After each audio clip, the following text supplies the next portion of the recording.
ये बात हम इसलिए कह रहे हैं कि हमने देखा है कम से कम आहार में कितना जागृत कोई रह सकता है, ये हमने प्रत्यक्ष उनके जीवन में देखा है।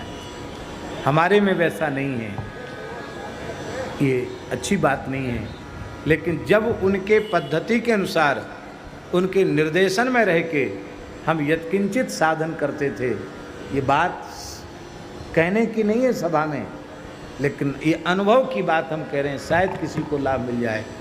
1 से 1.5 रोटी हम खाते थे दिन भर में, शाम को केवल पाव भर दूध। शरीर कमजोर हो गया था, लेकिन अंतःकरण की स्थिति कैसी थी उसको हम बोल नहीं सकते। उस काल में स्वप्न भी मिथ्या नहीं होते थे, स्वप्न भी सत्य होते थे।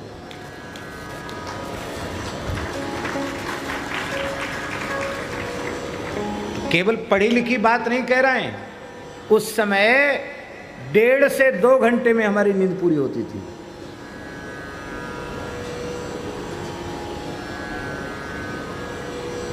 हम ये नहीं करें कि आप भी ऐसा करके देखिए, आपकी भी 1-1.5 घंटे में नींद पूरी होगी, लेकिन आपको साधन के लिए सब संसार के व्यवहार को नमस्कार करना पड़ेगा।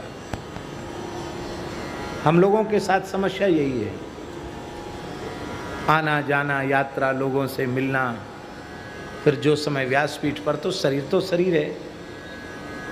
साधन के लिए एक अलग प्रकार का चाहिए वातावरण। तो जिसको नींद प्रिय होगी और जिसको आहार प्रिय होगा, विश्राम प्रिय होगा, उसकी ना भौतिक उन्नति होगी ना ही उसकी आध्यात्मिक उन्नति होगी। इसलिए देखो, हम कहने की बात नहीं है, वो कहने से हानि भी होती है। ये राम गोपाल दास हैं, इंदौर में सेवा संभालते हैं।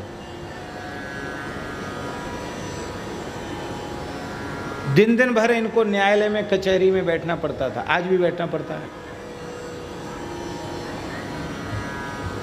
भूखे प्यासे भी। और बचे खुचे समय में उसी की चर्चा, वकीलों की चर्चा, केस मुकदमे की चर्चा। स्थान बचाना कोई खेल है?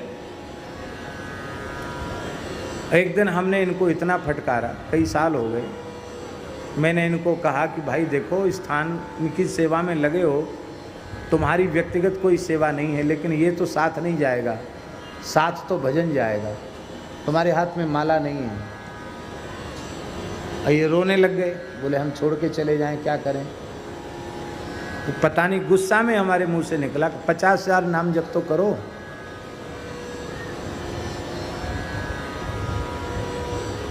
हमें बहुत प्रसन्नता है कि हमने डांट कर कहा था। उस दिन से आज तक भगवत कृपा से इनका जो संख्या मुंह से निकली, उस संख्या में नाम जप ये नित्य पूर्ण करते हैं।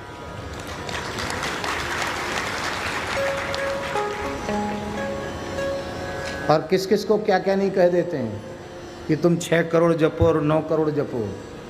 एक माला ठीक से गायत्री नहीं जपी जाती है। 6 करोड़ तो कब जपेंगे? 20-21 माला नहीं जपी जाती है।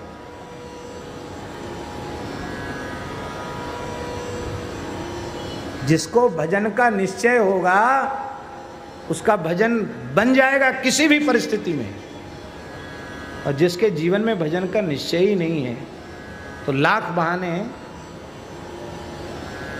मेरी प्रार्थना है, माला सदा हाथ में रखने का स्वभाव बना लो।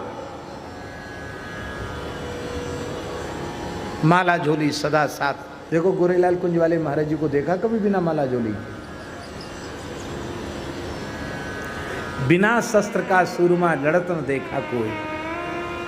आज शास्त्री जी इतने लोग बैठकर कथा सुन रहे हैं। कथा सुनने का काम कान से हो रहा है, समझने का काम यहाँ से हो रहा है, और जिह्वा से नाम जप हो तो बोलो कितना मुनाफा होगा इनको।